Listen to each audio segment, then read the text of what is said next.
Om Sahana Vavatu Sahano Bunaktu Sahaviryam Karavavahai Tejasvina Vadhitamastu Ma Vidvishavahai. Om Shanti Shanti Shanti. Om Namah Shivaya. Namaskar. Welcome back, everyone. So we're continuing our Memorial Day weekend Eco Yoga retreat. So Mandodari is going to talk now. She talked 2 days ago in the morning, and very fascinating about all the different cities and how, if they're on the grid, and how they're functioning, and a lot about climate change and global warming. So today she's going to talk more about your own personal home, I believe, and how you can make small adjustments to, make the Vastu function better. So please welcome her. Thank you. Thank you, Swamiji. Thank you, everybody, for participating. We have 15 participants. That's great. All right. So everybody can hear me, right? You can hear me. Okay. So tonight, for me, it's night already, 10 o'clock p.m. For some of you, it's still California, it's 7 p.m., right? Sun is still shining. So I would like to talk today about more practical application of Vaastu Shastra. For those who did not participate during my first lecture, because that was mostly, as Swamiji said, it's about grid pattern and how we're supposed to plug in our houses in the grid system of the planet Earth, which is energy lines. So I will just give a brief kind of explanation for those who doesn't know, who did not hear basically the first lecture. So planet Earth has by itself its own grid pattern of energy, which is according to meridians and parallels. But that grid pattern is very small because the building block of energy of the universe called Paramanu, it's a tiny little cube. And the dimension is microscopic. It's given in the Shastras, in the ancient scriptures. There is a dimension there. So, but it's very, very small. It's like microscopic. In order to make it more tangible, ancient architects, they had a system of multiplying this tiny little dimension into the more tangible dimension, which can be used in construction. They call it angula. So they would use a middle finger of the right hand, and they would use the middle part of this finger. Yeah, that was called angula. So that angula would be multiplied 24 times, like 24 hours a day, yeah, because it's all connected to astronomy and astrology as well. And so that stick, wooden stick, would be called kishku hasta. So this is hasta. So two hastas is one kishku hasta, big one. And they would use it to measure space. So houses and temples especially, they were calculated. And they were calculated to this dimension. Why this dimension? Because they would say this tiny little particle of energy is in everybody. It's a living energy. It's your spirit, basically, in their terms of architecture, because you could, it's invisible, but it's there. So, and it pulses. So it pulses with specific frequency, and everybody has its own frequency. And so it grows matter, which is your body, and it gives you final dimension and proportion as your body, as you are in this life. Yeah. So everybody's angular is specific because you have different height, yeah, and different dimensions, but proportionally, it is in golden ratio to certain parts of your body. Plus, I noticed, because I started checking in nature, where could we find this dimension?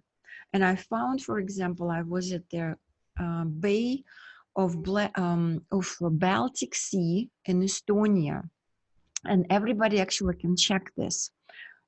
If you are near ocean or big lakes, because it relates to the tides.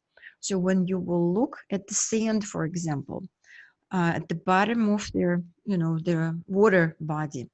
And when I was in Estonia, it was very shallow. So I could see the bottom of their bay. And I noticed that the waves of sand, they were so well positioned and proportioned, kind of the distances between every wave of the sand. And I looked at it and it was angular. And I thought, how interesting. What, these waves of sand underwater, they're beautifully created by the waves of the water of the sea, of the Baltic Sea. So this was related, of course, to the tide, and the tide is connected to the movement of the moon. Yeah. So what it is really, it gave me a clue that the angular is not some random dimension, and it was taken for a specific reason. I think I have to, of course, do more research about that, but I think that this dimension is really connected to basically interstellar space and the movement of energy in the cosmos. That is my theory at this point. But in ancient teachings, they would use this angular, okay? So they would use it. Of course, everybody has a different one, slightly. So that was average number was taken, and there is a booklet like this. My teacher, Dr. Ganapati Stapati, taught me how to calculate energy. So this is called Ayadi calculations. That's a booklet for architects and designers who is actually making the basically designing houses for people or temples. Yeah. So Ayadi calculations, it's also could be translated or interpreted into the mathematical vibrational matching. Okay, so that is the booklet. Okay, so that's how in ancient times they would calculate temples and also buildings for people. And of course, rich people, they would build palaces for them, and architects were hired to design a palace or a house for a rich person, and they would use all those calculations. Of course, there are people who didn't have much money, they had huts, but still they would try and build according to these teachings. So today's lecture, I would like to connect this beautiful theory to more kind of usage of in real life what we do. So what I'm going to do, I'm going to share with you one slide of apartment. I was thinking about that, I will show you some illustrations from this book explaining how you could use certain things in your specific house or apartment or room if you're renting, yeah, how to make it more healing and peaceful for yourself. So through that, to do that, I decided to share with you one small project because it's easy to connect. So it's not only words, but we will see picture and we'll discuss it. And I'll give you some also tips. What is the best way, where to sleep, where, which direction is good to sleep, basically how to put your bed in your room. It's all related to the energy movement. So it's not random, it's not some fairy tale. It is about a movement of energy in the space. So this grid pattern of the planet Earth is tiny, but in order for us to visualize, to understand it, we say, yes, it is according to meridians and parallels because they intersect under 90 degrees. And so the grid of energy of the space consists from this tiny particles of energy, and they create lines because they're aligned like bricks of the building. So the whole space is like a big cubic Rubik. Yeah. So there are bricks of energy in there. They call paramanu, and they create passages or rivers of energy with specific directions. And this energy is everywhere inside of us, inside of the planet, in the cosmos. We're kind of in the ocean of this energy, and it has a structure. So it's not some liquidy space with some kind of energy. It has actually a structure, and the structure has dimensions.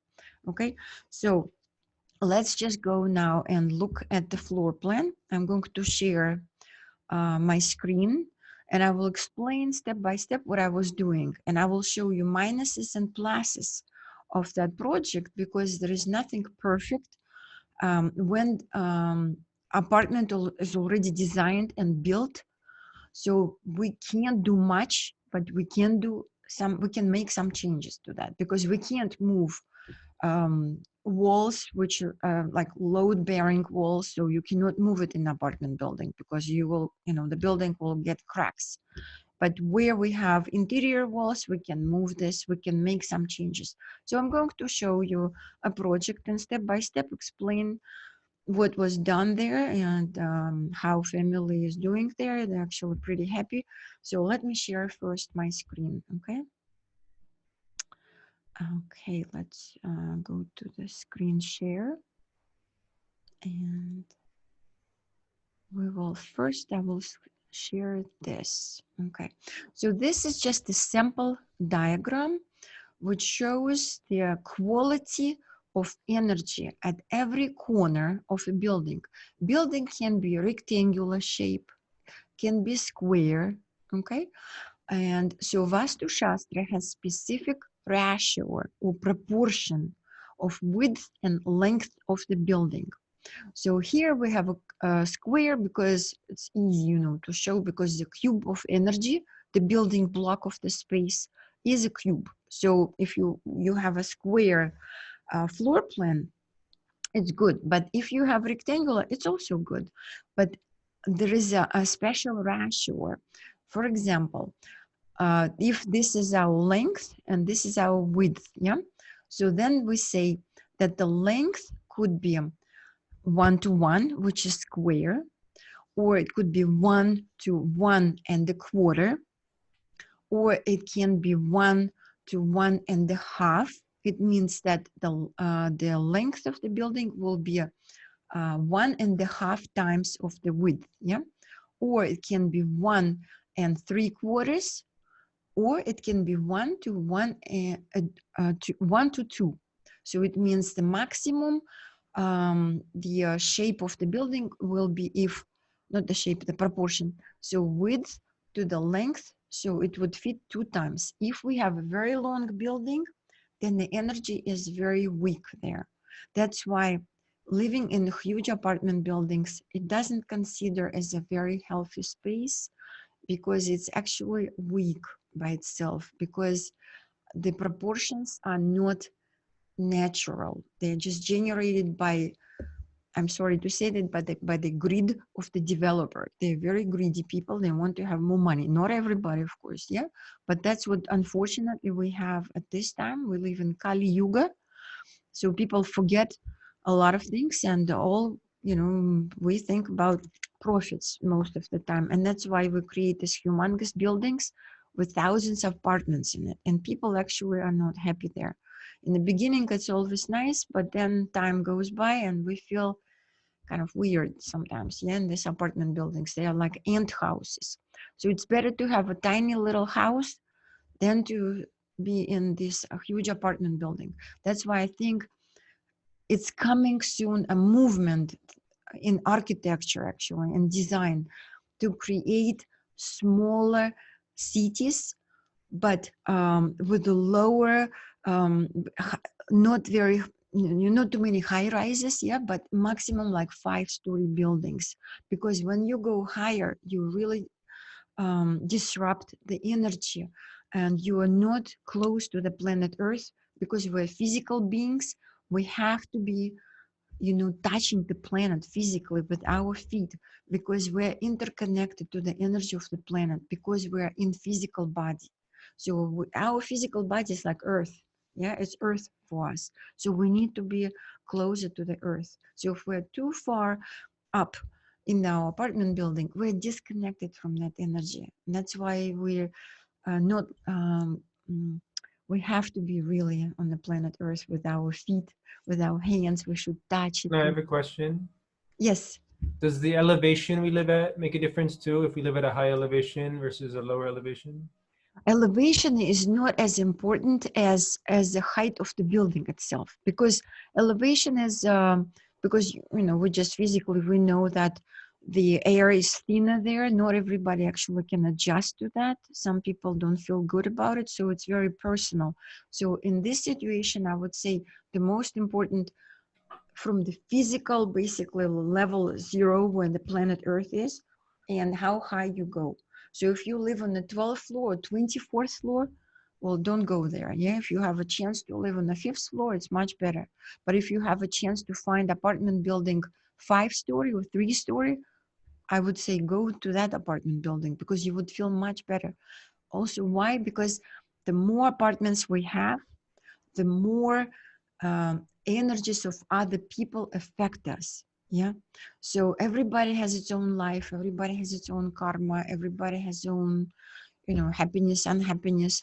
And so this is all energy. People emit energy. So if we have a huge building with so many apartments, imagine how many energies are there. So it's very intense. So we need to really to create peaceful space. So I understand it's, you can't just say, okay, I listened to this lecture, now I'm going to move out and find something else. It's impossible sometimes for people, yeah?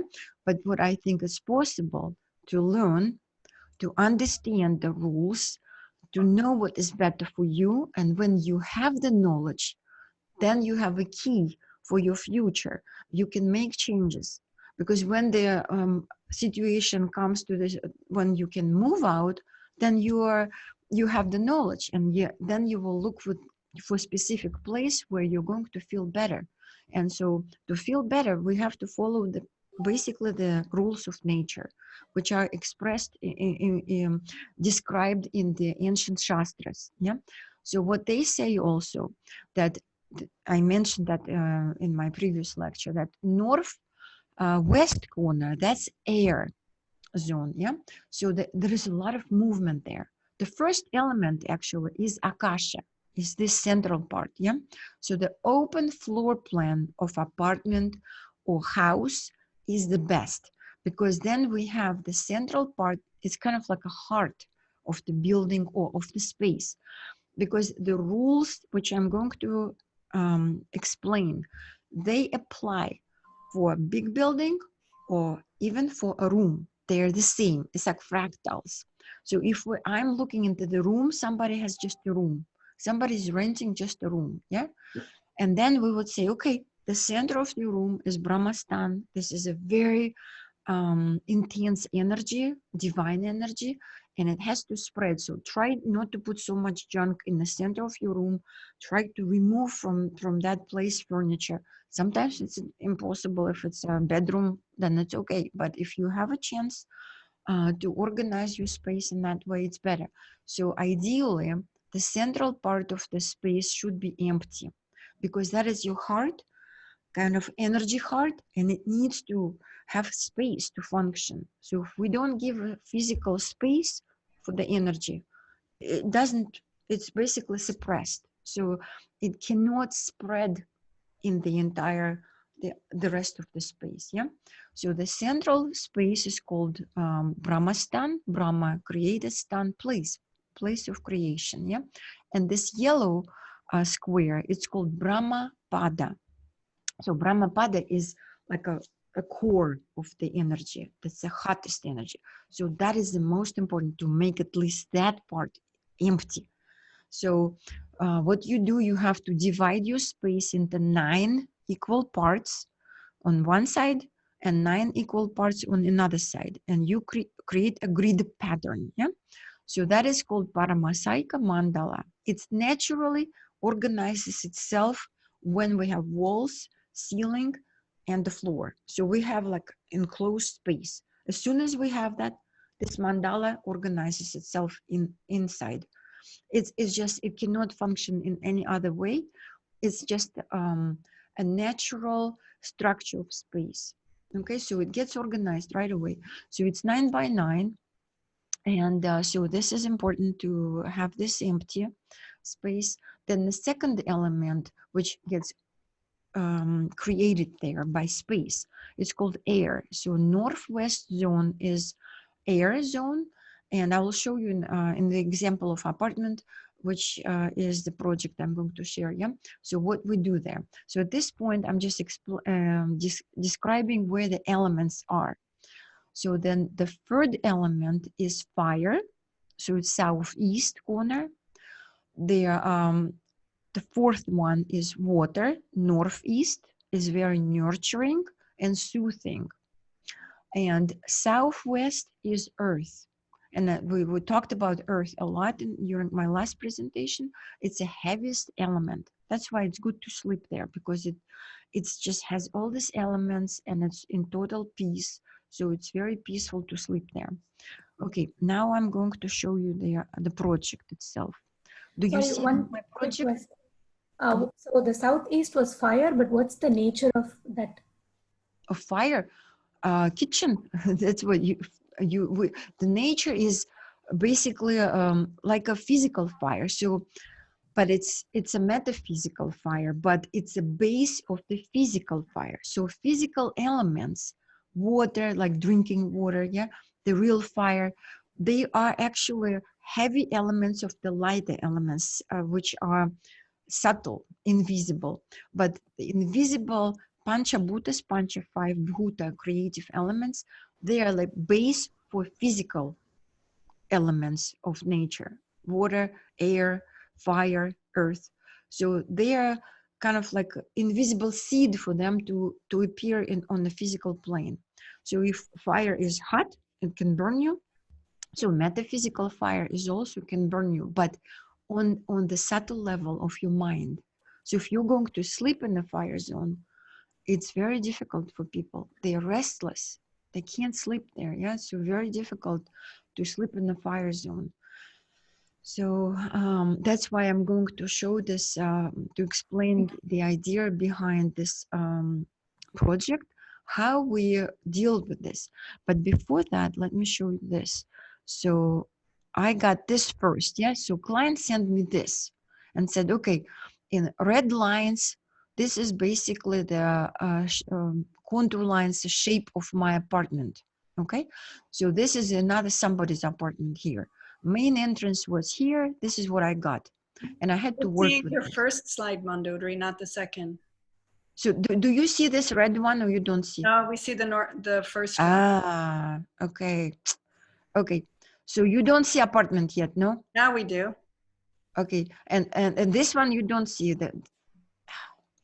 So this one, do you see the red lines and no? Okay, forget about it. So it's not that is important. Well, what I can do, I could stop sharing and let me share again. And I will start with that specific. Okay, let's do this. Can you see now? Yes. Okay, all right. So this is what was given to me. And so red lines represent load-bearing walls, which you cannot really move. This white color lines, these walls, we could move them. So that was basically a shell which was purchased by the client, and he could do some changes to this floor plan before construction was over. And we could do some changes. So what I did, let me just switch now to, so this is main entrance here into the apartment. Okay, so this is kind of like a big family room. It has this big window, another window. So this is windows. And so we walk in here. So here they have no windows. And on this side, on the left side, no windows as well. And here, no windows, because so windows are only on this side of the building. Okay. So let me try to switch now to the, can you see now the floor plan, which I designed, or you don't see it? No, we're just seeing the red line still. Okay. Okay. So now I'm going to stop sharing again. And I am going to switch again to this. Let me stop sharing. And now I'm going to start sharing the floor plan, which I designed. Now you can see it, right? Yes. Okay. All right. Well, let's focus on this now. All right. So what I did here. So this is our main entrance, as we discussed. Yeah.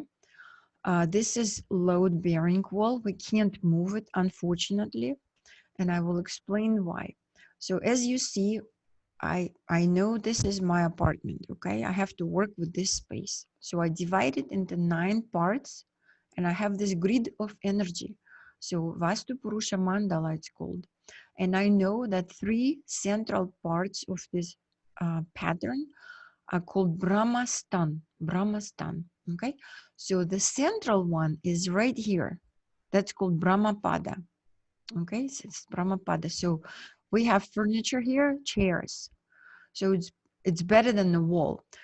So because apartment is not very big and everything here is in metric system, so whatever dimensions you see, this is in millimeters.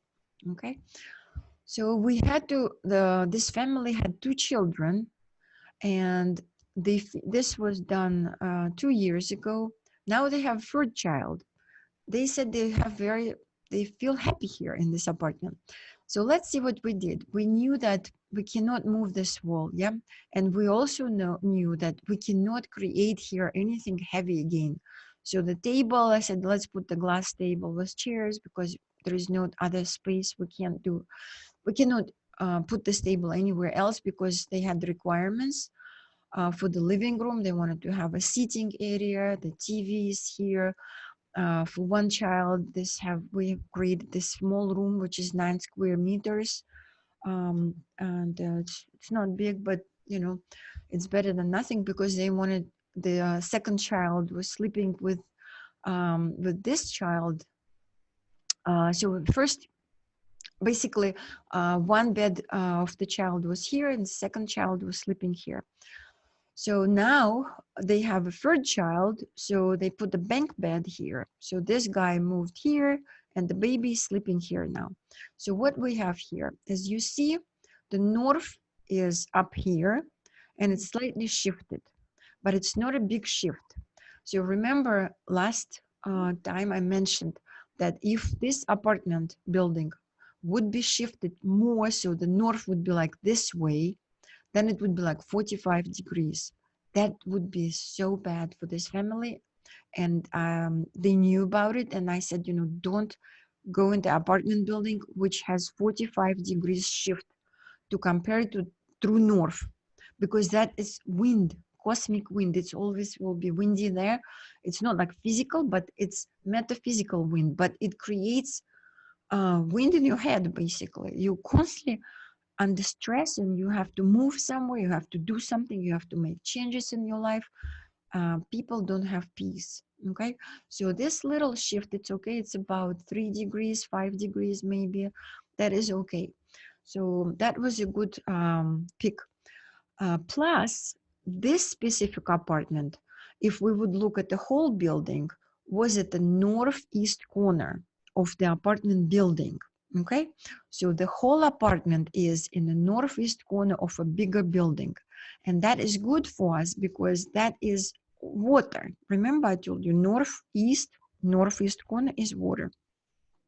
So what it means for these people, that they live in an apartment building, because apartment by itself has the same grid pattern, but it's bigger. Okay, so then apartment building would have this whole zone as water zone. So for them, it's soothing, because water, we have physically 75 to 85% water in our body. Yeah, so we're basically water. So for us, it's a very soothing environment. That's why water is considered as a place where you could make your home office. If you have no choice, it's good to sleep here. If you can't sleep in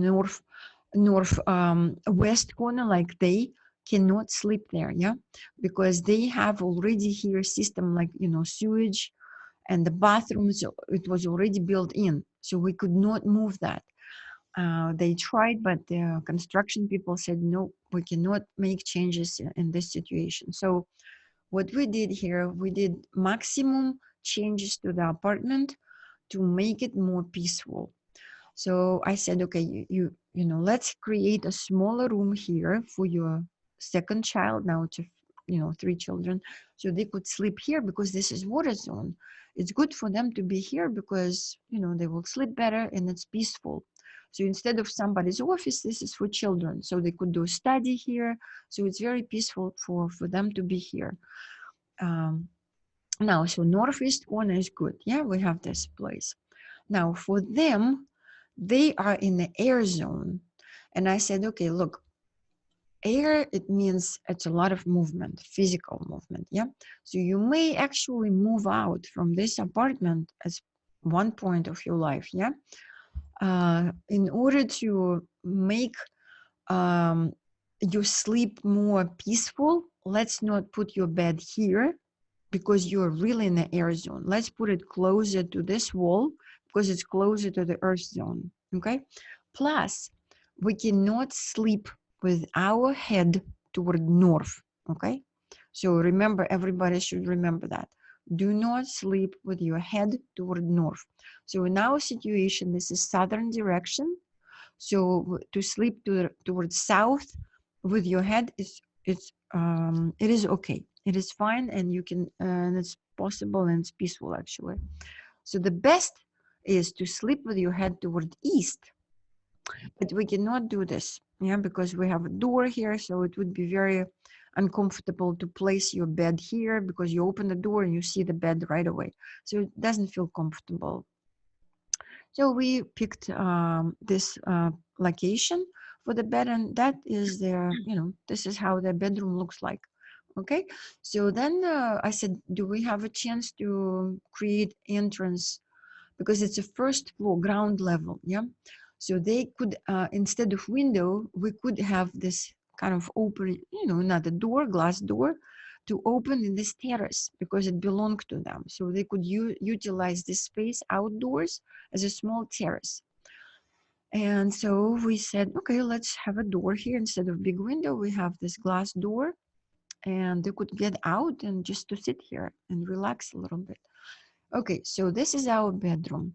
Now we had lots of discussions about this area, yeah, because the family has now 3 children, mother, father, so 5 people in total. In Russia, when I was growing up during socialistic time, we had 1 toilet and 1 bathtub and the sink, and that was it. It doesn't matter how many people, how many rooms you have. That's how it was designed. So let's say we had a 3-bedroom apartment with my parents, with my grandmother.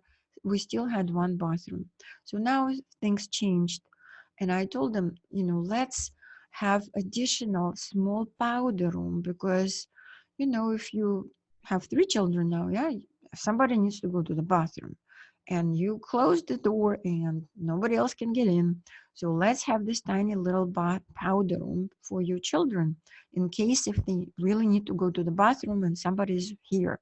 And because this is only the place for mother, she said she really has her time off in the bathroom. She will take a warm bath with candles and stuff, and that would be her kind of like a yoga relaxation place. So that's why we spend a lot of time discussing how we would utilize all these requirements of the family. So this is a storage walk-in closet, and it's earth zone. So we specifically did not create here bathroom. So there is no toilet here. We could, but we didn't do it because the earth zone is the area at the corner, every corner, earth or air or water, it should be clean from the pollution, any type of pollution, including sewage. So even earth, we should not put in the corner toilet or sink or shower if we can. If we can make these changes, we have to do it, yeah? So that's why corners of the building, they have concentrated energy there, okay? So we cannot cut the corner, we cannot put the window here because it will, the energy will leak out. So we should have a corner as, you know, basically not polluted with any type of, sewage and stuff, and we should keep it clean. So that's why we put all these closets, so they have shelving for storage for their clothing for children, for themselves. It's a walk-in closet. And that's why we put the laundry machine here, not at this corner, because ideally for, construction people design, yeah, it's good to have it here because this is all sewage here. Water lines are right here, yeah. But we didn't do it because we wanted to keep the earth corner more, clean. Yeah, so we put the laundry machine right here. Okay, so this is our walk-in closet, so it has a lots of space, and this is the master bathroom for parents. So they have a shower, they have a toilet here, sink, and the big bathtub, and this door can be closed, and she could have her own kind of bath, warm bath with bubbles, with candles, and she could relax here and hide a little bit from her family when she wants to take a time off. So the kitchen, we put really in the fire zone because that's where the subtle fire is. So that's why it's good to cook here. So we put this, basically the cabinets are here, and because you walk into the apartment, you need to put your coat somewhere. Yeah. So we had to make this zigzag and cut out a little bit of space from the kitchen in order to have this little closet. So because in Russia, in Moscow, it's cold during winter time, so snow and rain could be, so just basically we created this little foyer, and we have this little closet. So you come in here and you have this little corridor. You could go to the powder room right there. And as you noticed, the interior walls, they're along grid lines. See these grid lines here? So we should try to do that when we can. So this wall I couldn't move. We could not remove this part. Ideally, it would be nice to remove this wall completely and have maybe a column here, yeah? And then have a beam which would light here at this corner and at the column. But we couldn't do it. They said it's impossible. Because if we could, then we would open the Brahmastan. So the Brahmastan, unfortunately, has this wall. So what it does, it creates separation. Yeah, creates some separation. So if this wall would go through Brahmapada, I would tell them, do not buy this apartment, period. So when they came to me, that already purchased it, okay? So we did what we could. So I said, okay, thank God the Brahmapada is empty. That is really good. So we put this little wall, interior wall along the grid line, and we create this small bedroom for the child. So also I tried to put furniture like this kind of breakfast area here. So we have this little, service area, I guess, or like an aisle for breakfast according to grid lines. Everything you try to put according to grid lines. Of course, the bed you can't, that's okay. So again, if we will go back to the space, see, this, I would say, if we look at this room only, this is air, this would be water zone, this would be earth zone, this would be fire zone for this specific room, yeah? So this kid would sleep again in the water zone of this room, parents would sleep in the earth zone of this room, yeah? So this is also, that's how it works. And this would be the Brahmastan area of this room. So we got lucky that we have this configuration of this apartment, that the bed actually is not going into the Brahmastan. So it's kind of nice. So, and here we created the sunroom, and we opened more, and they could put a wall, and I said, let's not do that because we want to have this light coming through. So the sofa is kind of L-shaped sofa and the little sofa table in the back, but the light still goes through into the living room, yeah? So we did not create this wall because it's better to have more open area. So the air will fluctuate here, going in and out, and the sun energy will be coming in. So we would have lots of light here. So again, for the child, I put this desk here, of course, because you need to have a window.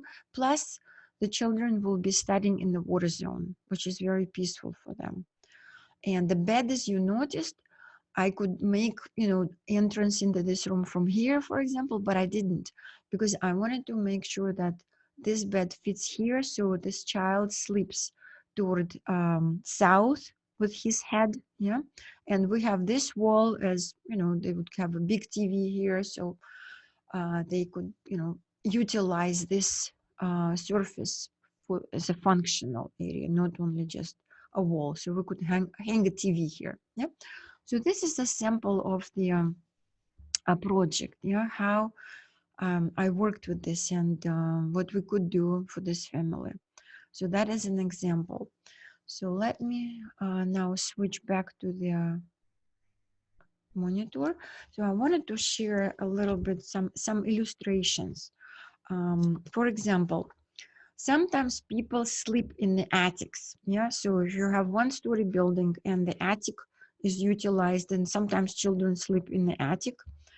So according to Vaastu Shastra, it says that when we have basically a line of the ceiling under their angle, then the energy moves there. It just moves. So there is a movement of energy. As soon as we create a direction with the wall, that's how energy would go.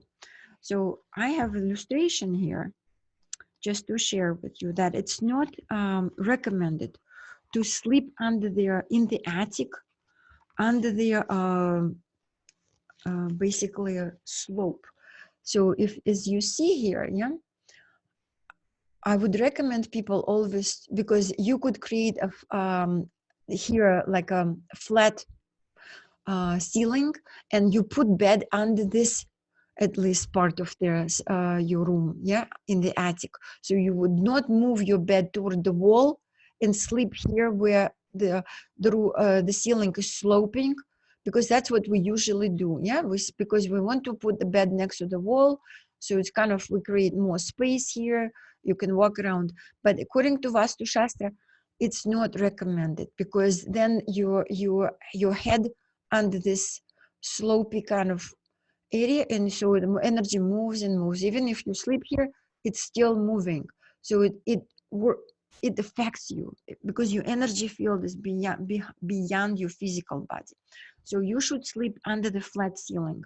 If you cannot do that, I always recommend to buy for yourself, it's called canopy bed. Canopy bed means you have 4 posts, yeah, and you could create a flat surface above your bed, at least, yeah. Like in ancient times, they would use canopy beds because it's warm inside, and like in Holland, I've seen all the small beds. Even king would sleep in a small bed with this post, and fabric would be around, and you create like a cave for yourself, but you have a flat surface above your head, yeah. So that is for good sleep. So then as I mentioned, we have to keep in mind direction of our bed.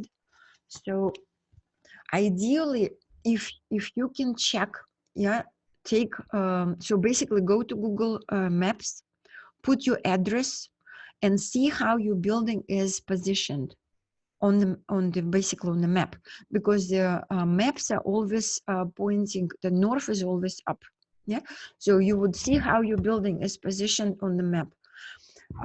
So if it shows, when you find north, then you know where your building is. So what this diagram is showing, so the negative direction for your head is north.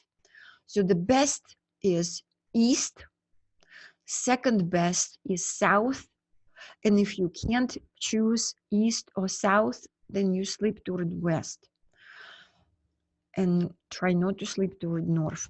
But if you can't do that, then put your pillow to another side of your bed and sleep that way, okay? Because if you can't move your bed and it's only to the north, at least you can flip your pillow and sleep to, with your head toward east, south. So we can do that if we really want to make some changes, and give yourself at least a week, because the body has to adjust to the changes in your bedroom. Because It's not instant, and we're very sensitive actually to that. And sometimes people say, oh, I sleep like a rock. But if you will sleep like a rock toward north, but then you will sleep even better toward south with your head, okay? Now, in your little office, for example, or if you have a room and this is all you have, there is always recommendation to put your desk facing east. So when you sit next to your desk, if you can, face east, like I have in my space here, yeah? So I have a second desk attached to me. It's my husband's desk behind my desk, okay? So because I work from home a lot and he has his other office, so I decided that I'm going to sit on this side because I'm facing east. And this where I sit, unfortunately, it is a fire zone of our house. So then I picked this corner of my room, because if this is east, then I'm so yeah, east and south is here. So he's sitting in the fire and I'm not. And I say, oh, maybe that's why we have sometimes he doesn't believe in Vaastu Shastra. Now he's like, oh, okay, maybe. So people actually argue a lot if they are in the fire zone. That's why previous owners, they had the bedroom here, and I moved our bedroom from this room to another room, which is smaller, but that is a earth zone. So actually we feel it sleeps better there. So we slept for several years in this room, and I said, let's just not do that, because let's sleep in a smaller room. It's cozy, but it's earth zone and it's better for us. So we like that room, and then we adjust it, and it feels much better. So that's why if your bedroom is in the fire zone, at least try to move your bed off the corner of the fire in that room, which is south east. Okay, so try to move at least your bed from that corner. So make anything possible to make these changes, because this is the worst, is to sleep in the fire zone. Because people, as I said, they argue, they're agitated, and actually Dr. Stapati Ganapati told me for males it's like bad, because it actually I would say it burns the energy of procreation. So it's not good for a male to sleep there, okay? So what else I would like to recommend? So if you have your little room, like you yogi, you don't, you have your just small space, then you meditate, pray in the northeast corner. Just at least make that corner for yourself empty, and don't put too much furniture there. You can make a little altar in the northeast corner of your space. Okay, you can put divine images of swamis, or images even of nature is also very peaceful, because nature is divine. So whatever is closer to your belief system, put it in the northeast corner. Could be Jesus if you belong to, basically Christianity. You could do that. If you're Buddhist, you put that. Or you don't believe in anything, put just a waterfall there. Yeah, the photograph of the waterfall. Anything which is pacifying, which makes you more peaceful. And we have to pay attention to the images we put on our walls. Sometimes famous artists, they create very disturbing images. For example, my good friend purchased several artwork pieces of well-known artists, and it's there is blood there, just kind of weird stuff. The artist is well known, yes, that's okay, but you have to pay attention to this, because it doesn't matter how well known the artist is, how expensive this piece is. Always choose something which is peaceful, because on a subtle level, that disturbing image is going to affect you over years, and it's going to be part of your energy situation in the room itself. So do not put any killings, any, like, like for example, I don't know, somebody is a hunter, yeah, and they like hunting, and they put, a photograph of a deer, somebody, the trophy. Do not do that. And I'm sure people who are here, they don't belong to that part of population. But at the same time, it's good to notice for yourself, especially in your bedroom, do not put portraits of somebody who is, you don't know very well that person, because that image is living. It emits energy. So put something more nature, flowers, ocean, water, mountains, sunlight, anything which is related to nature and beauty, because that's very pacifying. Sometimes people ask to give suggestion. They would bring me to the bedroom and say, we don't have a very peaceful situation in our family. Like, we are fighting, or we feel like we're distant, like husband and wife, or boyfriend, girlfriend. We don't have a good relationship. We don't understand what is going on. We want to have a good situation in our family, or, just in our relationship, but something is not there. We both don't know what it is. So you always look, and if there is an image of somebody else in your bedroom, you don't have any relation to that image. Some beautiful woman, like Danae, of some famous Dutch artist, for example, or somebody. So that image of that woman doesn't have any relation to you. It's beautiful. So remove it, because it's just additional, somebody else is there. So you don't need somebody else in your private space. So you put only the images of something which is really close to you, your children, something really personal.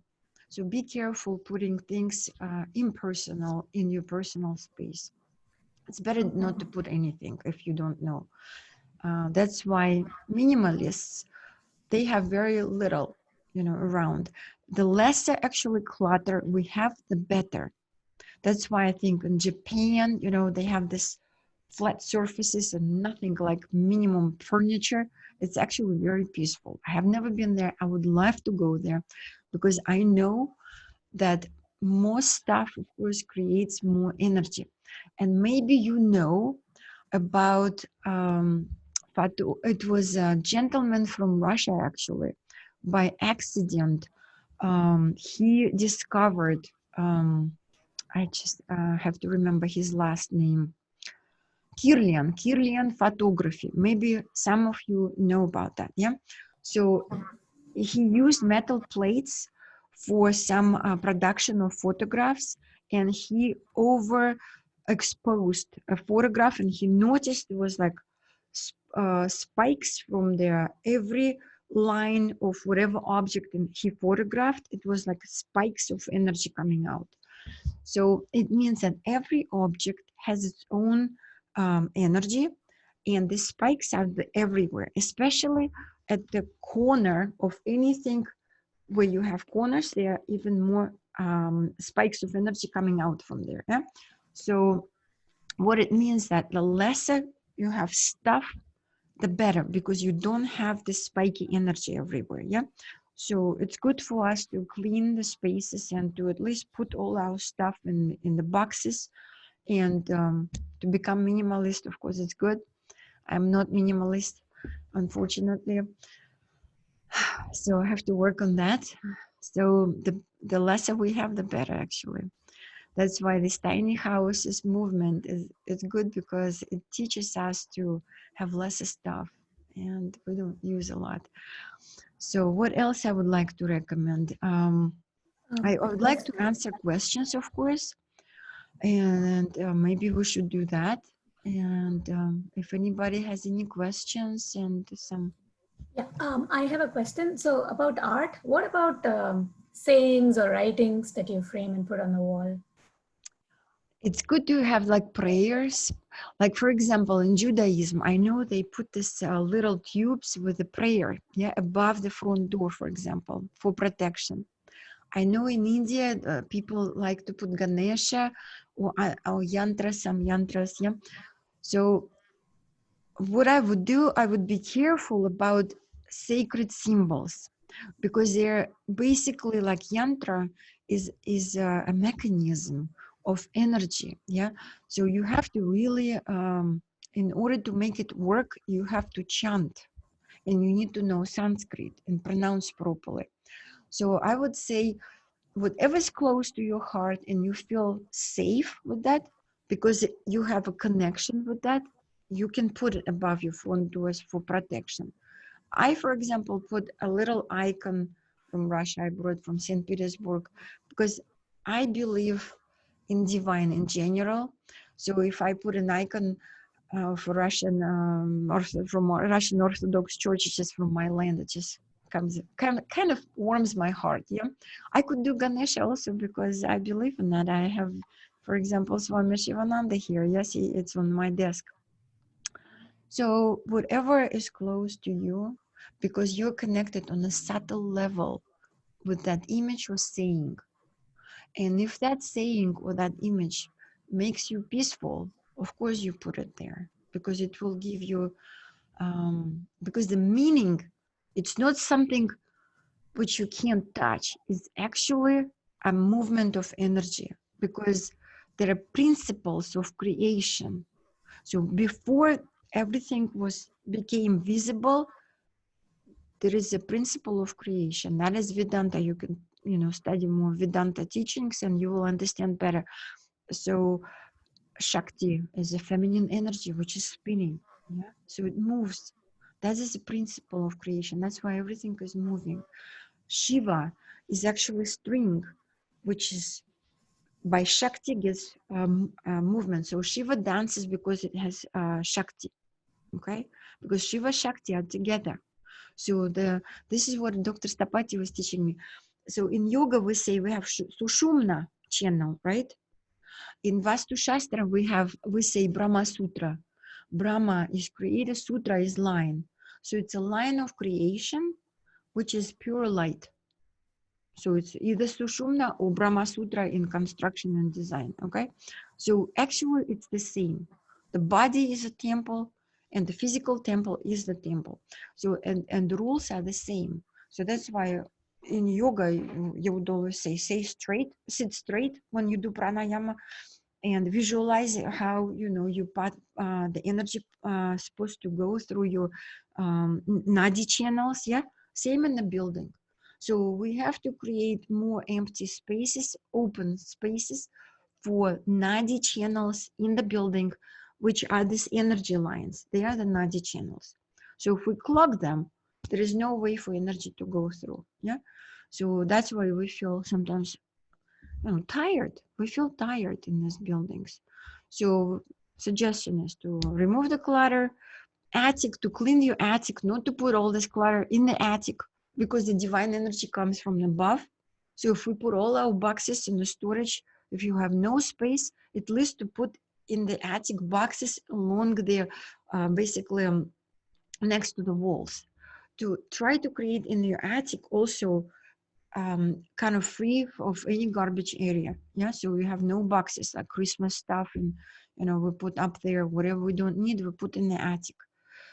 So unfortunately what we do, we create a heavy weight above our heads and we block the energy from the cosmos, the divine energy. So that would be another point. Anything else we would like to ask? Mandodari, somebody in the chat asked, do you have recommendations for where to place or how to organize a large creative art space? Art space, okay. So again, if you want to sell, for example, your art, yeah, you painted several paintings and you would like to sell them, but they don't sell, put them in your northwest corner of your room, because that's air.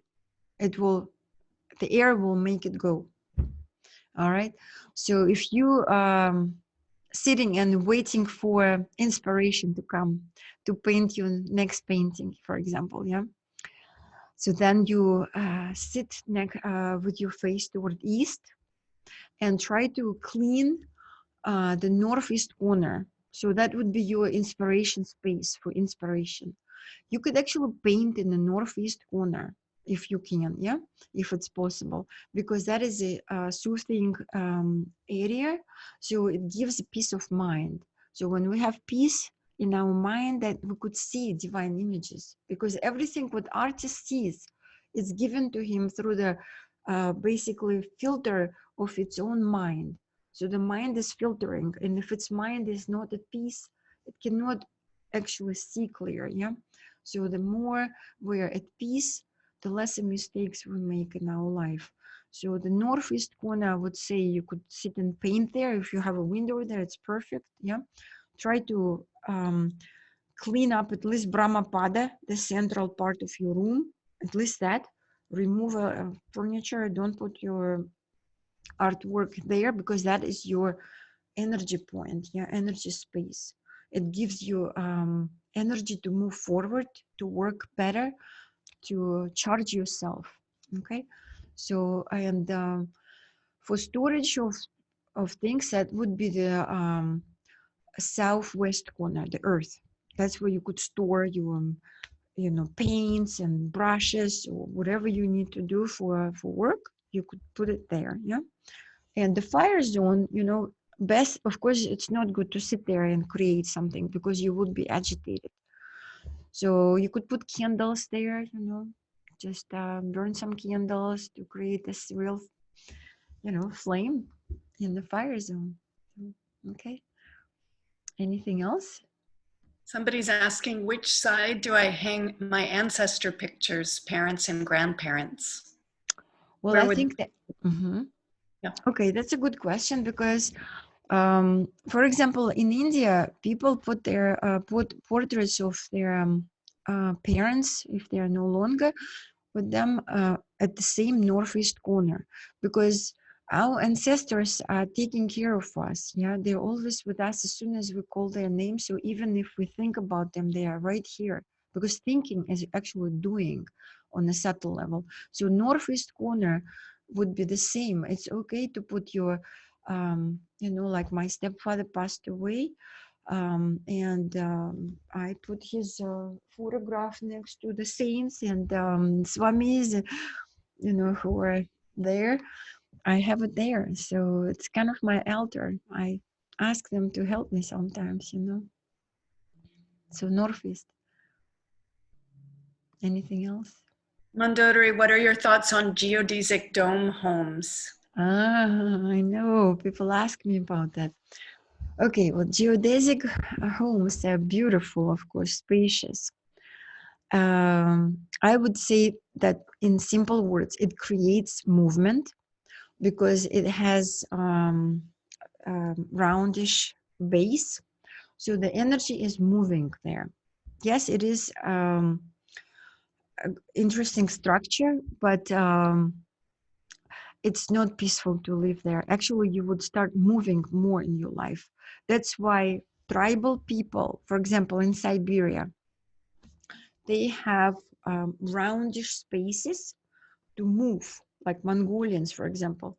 They built this huts for themselves, and they are round with deer skins around it, but they have to move from one location to another location. So they don't build anything else. They build this specific structure because they move. And it's subtle. It's subtle. So for peacefulness, according to Vaastu Shastra, it would not work. Yes, it's for gatherings, for maybe selling things, have a kind of space where things are moving, that's okay. Even for yoga, I would not say this is good, because it's actually a movement. So when you need to do your shavasana, you lie down and you have this round shape, the energy is moving. So you cannot go in a deep relaxation, because the energy is moving there. So these spaces are good for many other functions, but for peaceful mind, it will not give you that base, because you just set the energy on movement by the shape of the structure itself. So that's my answer. So somebody's asking if the information that you're speaking about tonight is in your book, The Happy Home. Yes, a lot of information in the book. It has the reason why I created, I wanted to actually have the book. So the book has one page of a text and illustration to this specific text. So you can open at any place and you will have a very kind of condensed information about what I wanted to convey to people. So actually it was difficult for me to put such a small book with very dense information with illustration, because I had to use very simple words for complex ideas. And it took me 2 years to put this together. So you will find a lot of information in this book: how to sleep, where to sleep, how to organize your space, how to fix borders of your property lines if they're irregular, because there are tricks kind of how we can fix it. Yeah, because most of the time our property lines, they have irregular shape. So that is also creates specific energy where we live. So it's good to make it rectangular or square. So I have all the suggestions. So this book is introductory, but at the same time, it has a lot of, I would say, useful suggestions and tips for people: how to find a good property, you know, how to position your desk, where to sleep, where not to sleep, what are the zones of their, you know, water, fire. It's all there. So it's all here.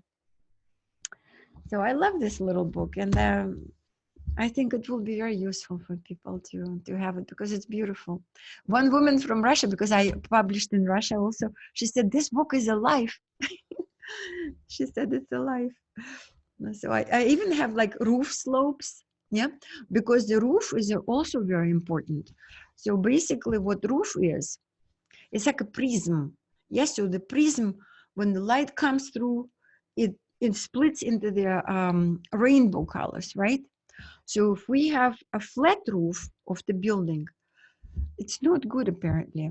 And in India, you will find a lot of buildings with flat roof. And I was like, my goodness, it's coming from India, and you guys are building flat roof where you're supposed to actually have a roof with angle, specific angle, because they hope that they will save more money and they will build a second floor. Okay, so they sleep under the sleeping. It's okay, but what happens?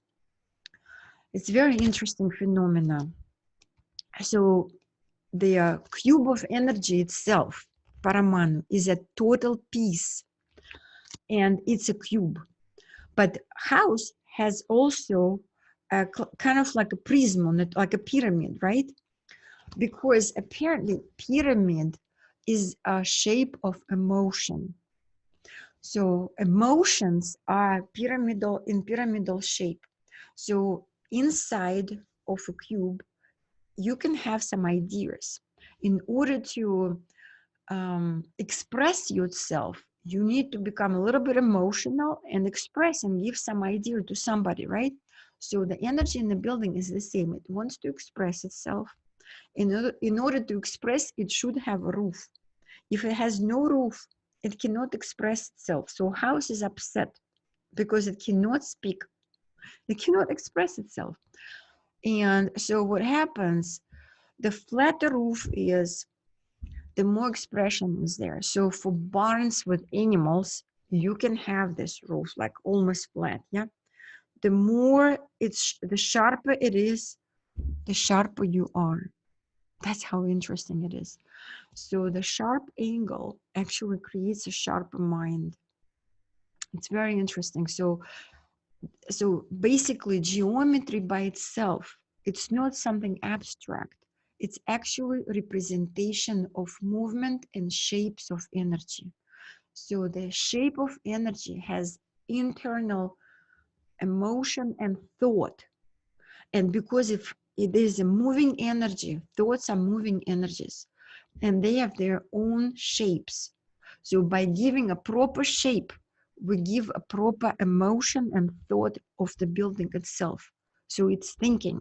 So we have to give a positive shape to have positive energy and thoughts of the building itself. So that's why building is very important, because we spend so much time in the building. So if building is not happy, you will not be happy. That's why I call it happy house, because we need to make house happy to basically create a building based on the law of nature. And geometry is representation of the manifestation of energy from subtle into physical level. So when it manifests itself, it creates a shape, a form. So a form by itself holds the energy. So we're, as designers and architects, we're coming from outside into inside. So creator, divine, from inside creates basically forms of nature. Yeah. And when we are designers, when we know about these rules, we come from outside basically, and we create a shape first of the building, and we set up the energy movement and vibration, frequency of vibration there with specific parameters of the building dimensions, because we know they work, because they're listed here. They listed all this. There are tables with numbers here, and these numbers, they basically correlate to different constellations. See this? They're right here, numbers. So all these numbers correlate to specific nakshatra.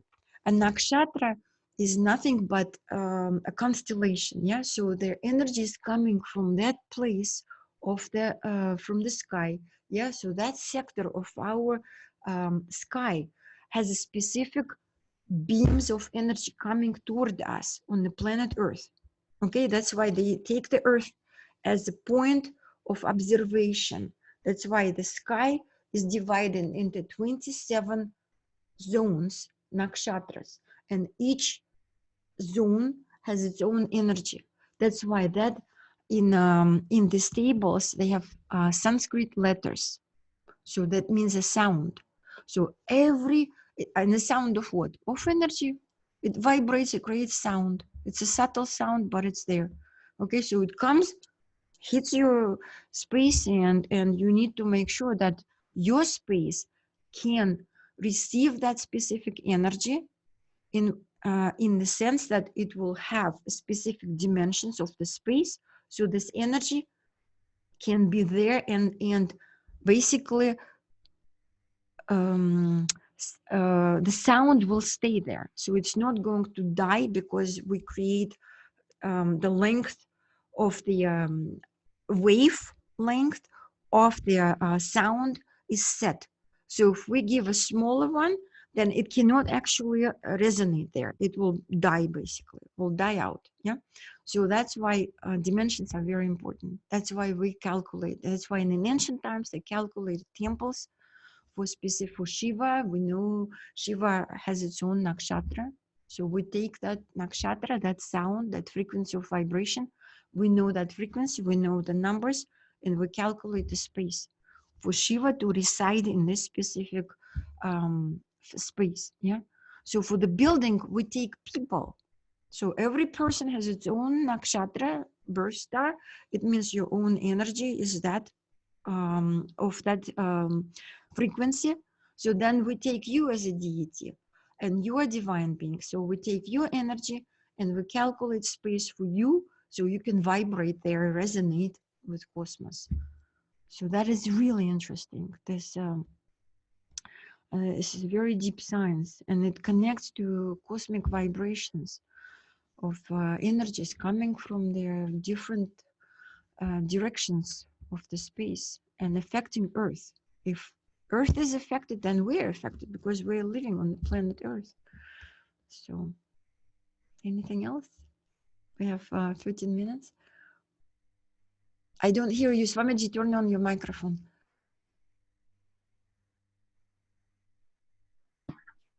Where can people get your book? Oh, Amazon. If you are in United States, you can buy on Amazon.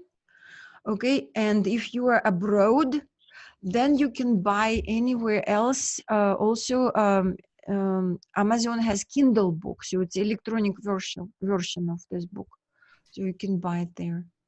So you could find it. Okay. And And what would, ashram, yoga, you could buy it through Sivananda ashram. I It's think better to give money to ashram than to Amazon, okay? I can send books to yoga center and you guys buy it from there. Why do we need to feed Amazon? Let's feed ashram. Mandodari, if what next book would you recommend about Vaastu Shastra? Well, actually, if I know we probably recorded, yeah. So I gave in my past presentation a number of books. If somebody is really interested in going deeper into the, let's say, artist, yeah. So I recommend all artists to buy this book, and that is easy to get this on internet. It's called Vaastu Sutra Upanishad by Bettina Bonner, Sarma, and Baumer. So Bettina Bonner, she was a sculptor. She lived in India 35 years. She was an amazing woman.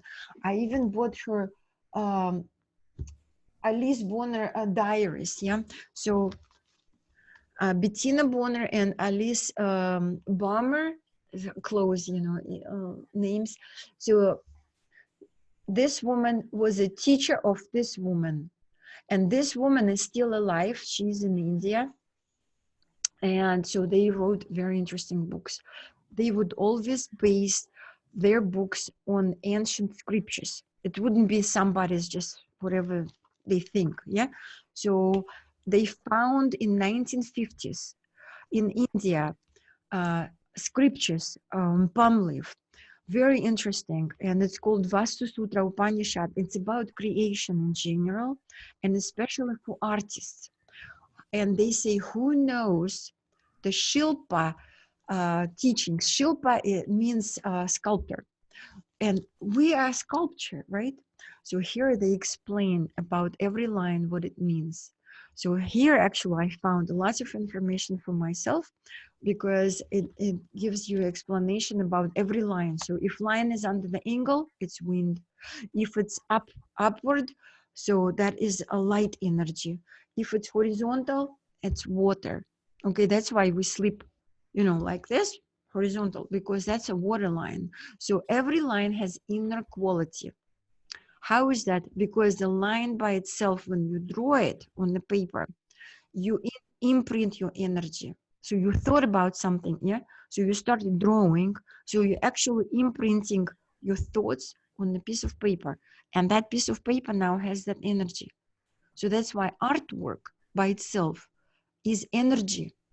It's pure energy. And whatever artist, if artist was depressed and he did, you know, painted something depressive, it's going to affect other people, because it will always emit that energy which is there. Even it's a reprint, the same thing. The original art is much stronger because it has a touch, basically, of the soul of the artist. Yeah, that's why originals are very powerful. So I would recommend to have this book because it has very deep meaning. So unfortunately, this is like a Bible of for those who wants to learn Vaastu Shastra. It's Dr. Stapati Ganapati wrote this book, but it's impossible to buy it because there is some kind of problem in India. There, somebody wants to get over the publishing rules of this. Some relative of Dr. Stapati, and unfortunately, it's still in the process. Nobody knows who owns the publishing rules now. So if you could buy a used book, then it's great if somebody has it. But at this point, it's hard to buy this book. So, but that is an exceptional book. It's called Stapatya Veda by Dr. Ganapati Stapati. That's my teacher. Okay, so this is a very good book also. It's an old book. You can find this. It says the canons of Indian art.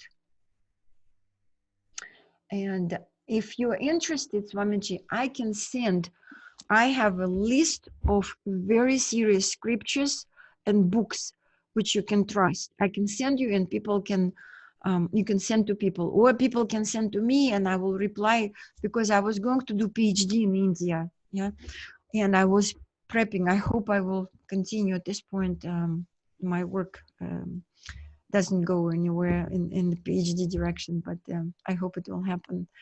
So yeah, I do have a list of books. If somebody's interested, they could write to me. My email is Mandodari, MANDODARI 1008 at gmail.com. Or you can, anybody can write to the ashram and we can connect. Yeah. So I do have a list. It took me years to filter some junk because unfortunately we have lots of kind of literature which you can't trust because people write whatever they think. I trust always when people do research and they always have bibliography. And if this bibliography shows me basic scriptures, ancient scriptures, then I trust that book. You could see it right away. If the book doesn't have bibliography, I don't take that because it's whatever people write, and I don't know where they got that information. So you have to be careful also, you know, kind of filter the information because there's so much out there now. Okay. So anything else? Oh, your microphone is off again. There are several other questions, Sure. but we should let you sleep. That's okay. No, that's okay. Let's do it. I want to answer all the questions. Somebody asks, she says there's a door in the northeast corner. What is the next best place to put the altar? Okay, so because we have limited time, I couldn't give everything. So actually, through Sivananda Ashram, we're going to give 3 days workshop, yeah, with detailed information on Vaastu Shastra. And we discussed it with Swami Adi that we're going to do it, yeah. And now we have no limitations with Zoom, we can do it, okay? If you have a door, unfortunately, you're losing energy if it's at the corner, right at the corner, yeah? So let's say, like here, I have a bookcase and there is a window, right? So this bookcase is at the corner. If instead of the bookcase, I would have a door there, I would be losing a lot of energy in my house. Unfortunately, I have a door like this on the first floor, but it's a secondary door, but still not good. Still not good because we're losing energy. So, so the person is asking, what to do with that door, what to put. Where to put the altar since the door is there. Okay, so the door is on one wall, but there is a second wall. So then on that wall, to put the altar on this wall at least, yeah. So one wall has no door, so then you put, you know, let's say the door is right here, yeah, right here. So you put your images are right here. If your door is here, then on this wall, okay. The next question, I think you didn't quite answer where to put the family pictures. I said northeast. Northeast. Okay. Where your altar is, that's where you put the your relatives' pictures who passed away, yeah? Because they're in the spirit world, so they belong to spirit. So you could put it in northwest corner where the altar is supposed to be, the images of their deceased relatives, and you can ask for help. They will always come. Great. Mm-hmm. The next question is about Victorian architecture. Mm-hmm. She says that Victorian homes don't have 90-degree intersecting walls. How do you overcome this issue? Because I currently stay in one in San Francisco. So what does it mean? Do they have more roundish kind of like a turrets, right? Turret. Okay, So I have the a turret. walls don't intersect at 90 degree and there is no Like this? Oh my instead goodness. it's like a circle. Yeah. Really? Oh my goodness. What to do? I would, number one, I would not sleep there, okay? So find at least where you have 90 degrees and put your bed there.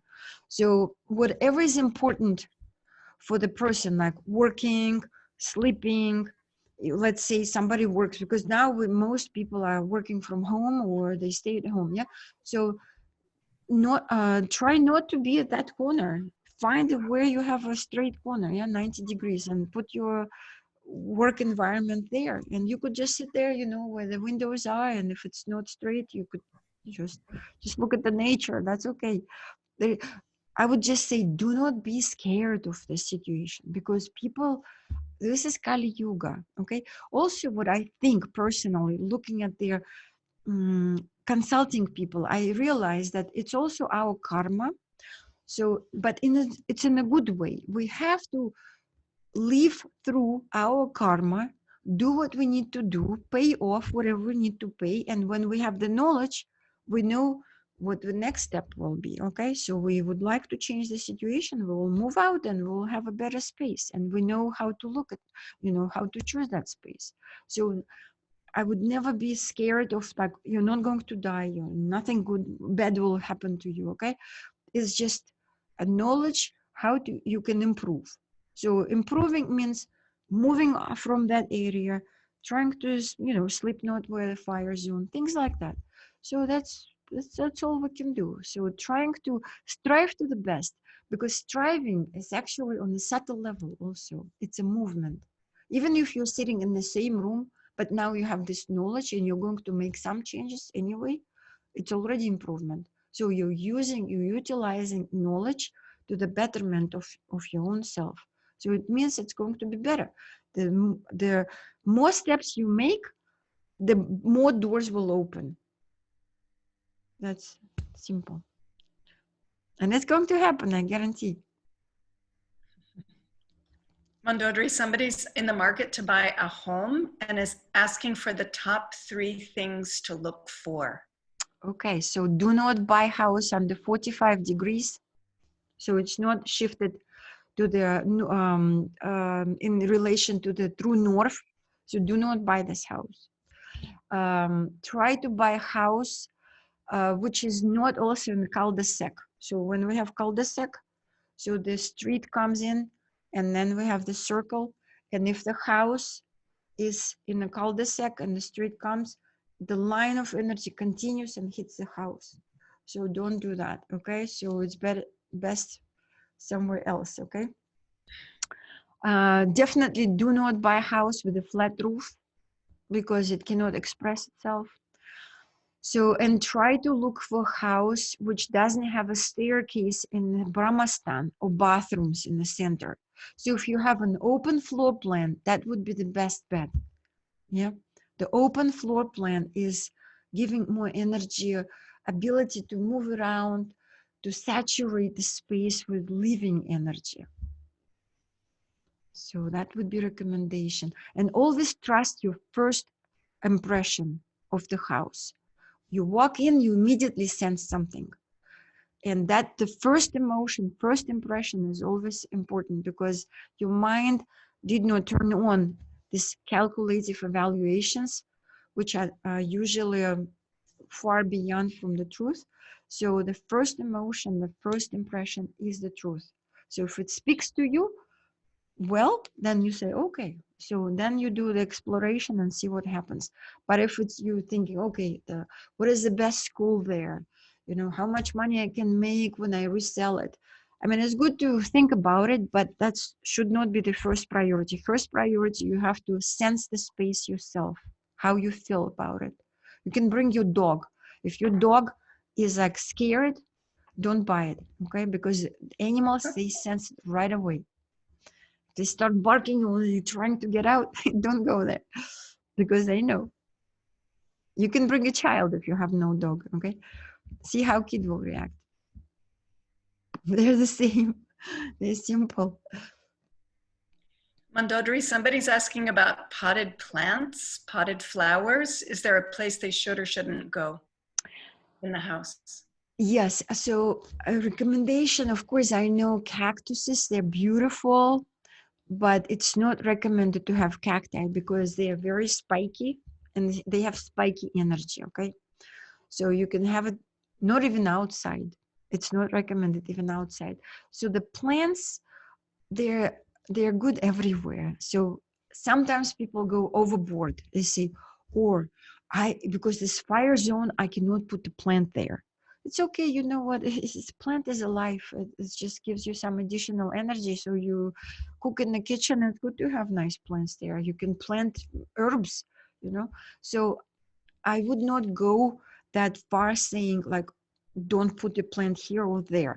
Of course, if you have like a weak earth area, earth zone, north, west, or I mean southwest, yeah.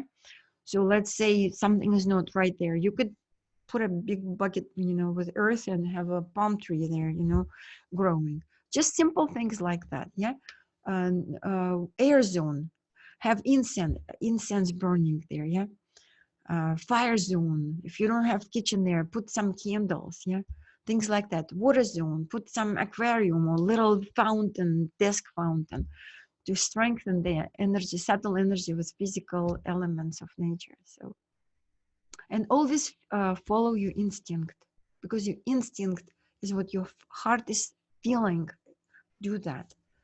So close your eyes, meditate a little bit, because we have so much garbage with all these fears, yeah. So you don't know sometimes what your heart is thinking, what your mind is thinking, yeah. So you close your eyes, meditate a little bit, and then you ask a question, and you will get immediate answer. Trust that first answer. Mandodari, the last question is about pictures on the wall again, but about like living, like husband and kids. Where It's would good. those go? Oh, it's good. You know, you can put the images which gives you peace and happiness. You can put anywhere. You know, there is nothing is wrong about it. Like in Russia, people are so into Vaastu Shastra. I can't believe it's like incredible. I have projects, people email to me. They're building now construction. We design houses according to Vaastu Shastra with Nakshatra Revati, because Nakshatra Revati is the last one that fits all. So now people actually designing standard houses according to Vaastu Shastra. So the question was about pictures. So like people go overboard and they say, oh, this is a fire zone, so I cannot put a water image there, and it has to be orange only because it's fire. No, this you follow in your inner heart, yeah, and just do what you feel like it for yourself. For example, my space here, yeah, I'm sitting in this room. I didn't think about it for some reason. Now I know why. I use this kind of bluish, grayish blue paint, Ralph Lauren. It's beautiful, but I like more green color, yeah. So I didn't put green, and I thought, why did I do that? This is not really my color, but it feels good. And then I thought, oh, because this is a fire zone of my building, of my house. I sit in the fire zone. So I decided to pacify. I decided somewhere, my subconscious mind, yeah, that I need to pacify this fire because I'm sitting here all the time. I don't want to fight with my husband, yeah. So it just happened. So always trust yourself, because yourself, you're here only because you know everything, actually. That's why you're all here. You want to refresh your ancient knowledge, which is in you. It's living, it's wisdom. So now we're just bringing it out. You're refreshing your ancient memory. So everybody who's here, 17 people, you all probably practiced Vastu Shastra in the past. Otherwise, you wouldn't be here. There is a reason always there. Okay. Mandodari, thank you so much. Now there's just big thank yous coming through on the chat. Thank you. Thank you so much. It's so inspiring when people are interested. Instead of sitting by myself and having all these books, it's like a bookworm, right? Dr. Stapati said, Madam, are you a bookworm? I said, no. So I want to share. Thank you so much. Om Namah Shivaya. Thank you for your enthusiasm and for your clarity in presenting. Yeah. Thank you. All right. Well, have a good evening, everybody. Do your pranayama in counts of 4, 8, 16. Okay. Do not sleep in the fire zone, and everything will just perfect. Okay. Okay. Bye-bye. Adi, do you want to finish? Do you want to chant? Yes, please. Yes. Let's chant. Let's chant. Om Trayambakam Yajamahe Sugandhim Pushtivardhanam Urvarkamiva Bandhanan Mitur Mukshamamritat. Om Trayambakam Yajamahe Sugandhim Pushtivardhanam Urvarkamiva Bandhanan Mitur Mukshamamritat. Om Trayambakam Yajamahe Sugandhim Pushtivardhanam Urvarkamiva Bandhanan Mitur Mukshyamamritat. Om Shanti Shanti Shanti. Om Bolo Satguru Sivananda Maharaj Ki Jai. Om Bolo Shri Vishnu Devananda Maharaj Ki Jai. Om Namah Shivaya. Om Namah Shivaya.